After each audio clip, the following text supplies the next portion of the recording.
Hello everyone, Game Seekers のニックです。ゲームシーカーズのニコです。今日は Hellblade Senua's Sacrifice のレビューをしていきます。エンディングの考察も含めてゲームのストーリー、キャラクターの描写、そしてそのテーマ性に焦点を当ててこの作品が持つ文化的および社会的重要性を一緒に見ていきましょう。ヘルダイバへレッツゴー。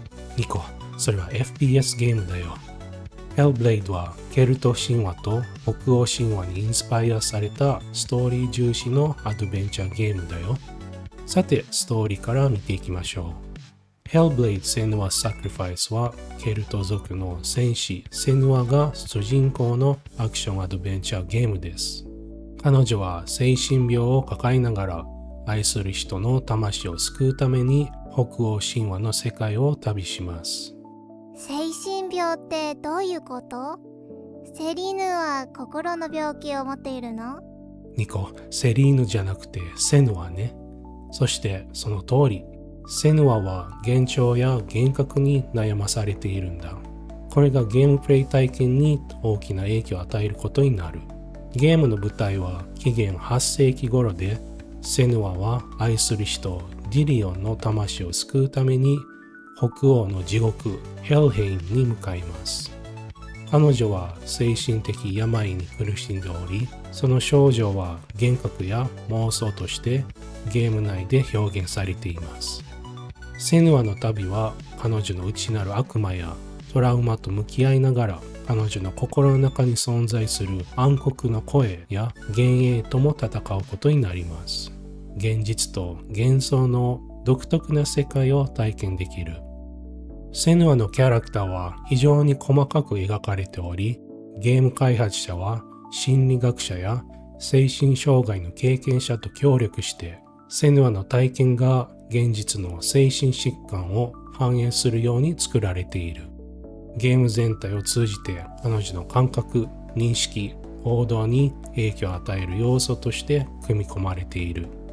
これにより私たちはセヌアの苦悩を深く理解し、感情移入することができる。こだわりがすごいね。セヌアの表情もリアルで引き込まれそうだね。それからこのゲームは精神疾患に対する社会的な誤解や偏見に対して私たちに新しい対応のきっかけを作ってくれた。教育的なツールとしても機能し、精神疾患についての認識を変え、より深い共感や理解を促している。なるほど。神話物語と教育を合わせたゲームなんだね。簡単に言えばそうだね。また、ストーリーテリングとしての可能性を広げ、深い感情的な体験を提供することで、私たちに強い印象を残します。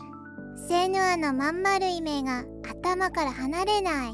彼女の眼力が印象的だったね。続いてエンディングを見ていきましょう。エンディングではセヌアの内面的な成長と彼女の精神疾患に対する理解が深まる重要なシーンです。ヘルヘイムの最深部でセヌアは彼女を苦しめてきた幻覚の象徴であるヘラと対峙します。この戦いは彼女がこれまでの旅で直面してきた全ての困難を象徴しており、彼女の精神的な苦悩との戦いを表しています。戦闘中、セヌアは絶え間なく現れる敵を倒し続けるが、無限に現れることを理解した彼女は戦いをやめ、ディリオンの死を受け入れることを決意します。彼女はディリオンの声を聞きながら彼との思い出を振り返り、彼の死と向き合います。このプロセスを通じて、セヌアは彼女の内なる悪魔や幻覚が彼女の現実の一部であることを受け入れ、それらと共存する方法を見つけます。そしてセヌアが精神的な苦悩から解放され、彼女自身の力を認識し、新たな自信とともにこれからの人生に向けて前進する決意をします。これは彼女が過去の苦痛を乗り越え、未来へ新しい一歩を踏み出します。なんか悲しいけど力強い終わり方と新しいスタートの予感がするね。そうだね。彼女の成長と自身を取り戻す旅の物語だったね。Hellblade は社会に対してタブー視されがちなテーマについてセヌアの旅を通じて精神的に苦しんでいる人たちに対する共感と理解を深める機会を与えてくれたと思う。こんなに深いメッセージがあるって知ると感動するね。そうだね。精神病をテーマにどのように取り組むことができるかを示す楽器的な作品であり、価値があると思う。Hellblade: Senua's Sacrifice のレビューは以上となります。はい、それでは皆さん、次回もまたゲームシーカーズでお会いしましょう。みんな、チャンネル登録といいねを忘れずにね。